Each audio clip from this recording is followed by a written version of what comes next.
அஜோ, என்னம்மா? நீங்கள் யூடியூப்லாம் பார்ப்பீங்களா பார்க்க மாட்டீங்களா? பாப்பனே. ஏன்? அதில் இப்போ அடிக்கடி ஒன்று வந்துட்டு போதே, அதெல்லாம் பார்க்குறீங்களா? ஆமாம், எலெக்ஷன் வருது. ஸோ எல்லா கட்சியோட ஆடு வருது. அப்புறம் ட்ரம்ப் யூஎஸ் வார் வருது. என்னம்மா வருது? மெயின் விஷயத்த பார்க்க மாட்டேன்றீங்க. அக்ஷய திருதி வருது, அது ரிலேட்டடாக எவ்வளோ வீடியோஸ் வருது, எவ்வளோ ஷார்ட்ஸ் வருது. இந்த மாதிரி இதெல்லாம் நான் ஸ்கிப் பண்ணிவிடுவோம். அந்த கண்டென்ட்டுக்குள்ளே போக மாட்டீங்களா?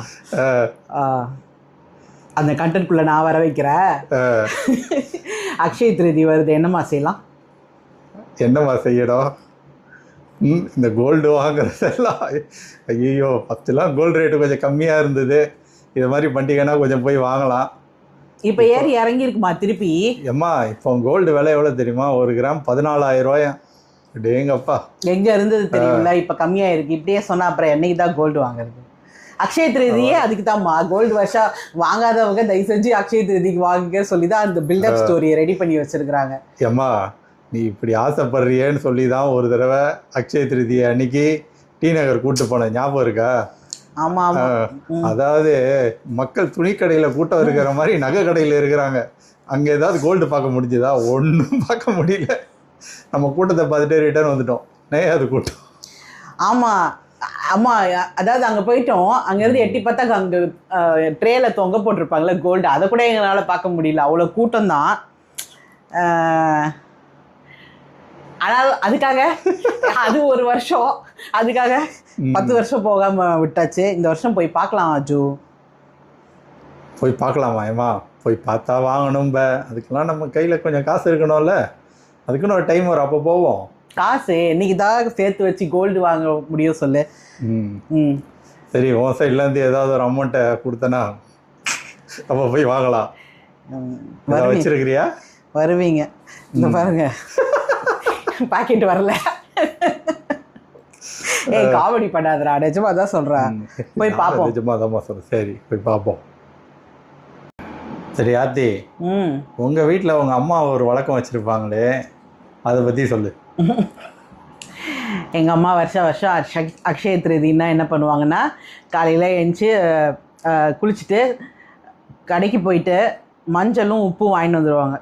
வச்சு சாமிக்கு படைச்சி சாமி கும்பிடுவாங்க. அதான் வழக்கமாக வச்சுருப்பாங்க. கோல்டு அதெல்லாம் பண்ண மாட்டாங்க. ஜென்ரலாக அக்ஷய திருதினா என்னென்னா, ஏதாவது இன்வெஸ்ட் பண்ணணும், இன்வெஸ்ட் பண்ணால் வீட்டுக்கு நல்லது சொல்லுவாங்க.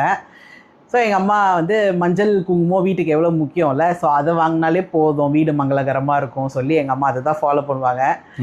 நானும் அதை தான் ஃபாலோ பண்ணிகிட்டு இருக்கேன். ஆனால் வந்து அக்ஷய திருதி வருது, அதை பற்றி பேசலைன்னா அது வந்துட்டு போகிறது கூட தெரிய மாட்டேங்குது.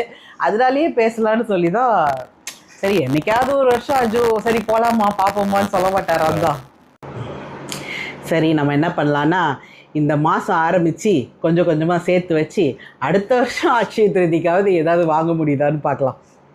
சரிம்மா, அந்த மாதம் ஏதோ ஒரு அமௌண்ட் என்னால் முடிஞ்சது உனக்கு கொடுக்குறேன். சேர்த்து வச்சு அடுத்த வருஷம் வாங்க வேண்டியது உன் கையில் தான் இருக்குது. சரி, அது பார்ப்போம். எங்கள் அப்பா சின்ன வயசில் ஒன்று சொன்னது ஞாபகம் வருது, நான் அதை உங்கள் கூட ஷேர் பண்ணிக்கிறேன். கொஞ்சம் டச்சிங்காக தான் இருக்கும். அவர் எங்கள் அம்மா கிட்ட ஒரு தடவை சொன்னார், விளையாட்டுத்தனமாக தான் சொன்னார். அது நாங்கள் விளையாண்டுட்டு இருக்கும்போது காதில் விழுந்தது. எங்கள் அப்பா என்ன சொன்னார்னா, வீட்டுக்கும் லேடிஸ்க்கும் வந்து இந்த புன்னகை தான் தேவை அப்படி சொல்லுவார். ஸோ அது எவ்வளோ பெரிய விஷயம், எவ்வளோ உண்மை பாருங்களேன். நம்ம வந்து டெய்லி ஓடுறோம், இது செய்கிறோம் அது செய்கிறோம், இதை பண்ணோமா பார்ப்போம், அதை பண்ணோமா பார்ப்போம், நிறைய விஷயம் பண்ணுவோம். கரெக்டாக இருக்கா, ஆர்டராக செஞ்சுருக்கோமா, இன்றைக்கி இதெல்லாம் நடந்து முடிஞ்சுதான்னு. ஆனால் எத்தனை நாள் சிரித்தோம், இன்றைக்கி ஃபுல்லாக நல்லா வாய் விட்டு சிரித்தோமான்னு நம்ம ஒரு நாளும் யோசித்ததே இல்லை. ஸோ நம்ம இனிமேலேருந்து அந்த புன்னகை அது நம்ம செய்கிறோமான்னு பார்த்து நம்ம லைஃப்பை கொண்டு போகலான்னு நான் நினைக்கிறேன். ஆமாம்மா, அவங்க அப்பா கரெக்டாக சொல்லியிருக்கிறாரு. அவர் சொன்னது கரெக்டு தான்.